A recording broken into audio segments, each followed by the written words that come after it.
તમે વૈષ્ણોદેવી મંદિરના દર્શન કરવા ગયા હો અને ત્યાંથી યાદગીરી કે પ્રસાદ તરીકે ચાંદીના સિક્કા કે દાગીના ખરીદ્યા હોય તો આ વાત જરા ધ્યાનથી સાંભળજો.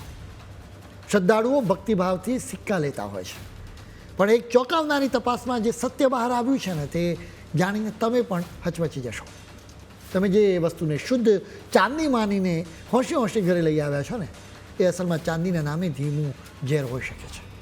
તપાસમાં એવો ખુલાસો થયો છે કે આ સિક્કાઓમાં ચાંદીનું પ્રમાણ માત્ર 5 થી 6% જ જોવા મળ્યું છે.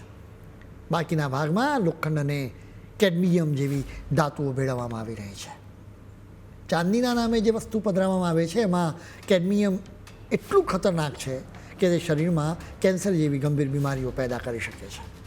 એટલે જે સિક્કાને આપણે પવિત્ર માનીને પૂજામાં રાખીએ છીએ કે ગળામાં પહેરીએ છીએ તે વાસ્તવમાં તમારા આરોગ્ય માટે મોટું જોખમ છે.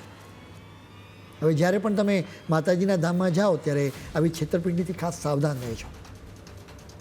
હવે તમને સવાલ થશે કે આખી છેતરપિંડીનો પર્દાફાશ થયો કેવી રીતે?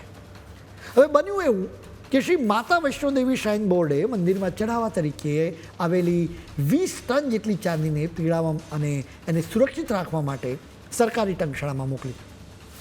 બોર્ડને એવી પૂરેપૂરી આશા હતી કે આટલા મોટા જથ્થામાંથી લગભગ 500 થી 550 કરોડ રૂપિયાની ચાંદી નીકળશે.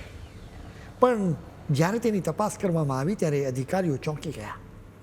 શરૂઆતની તપાસમાં જ ખબર પડી ગઈ કે ચાંદીની કિંમત કરોડોમાં નથી, બલકે એની ખરી કિંમત તો માંડ 30 કરોડ રૂપિયાની જ છે.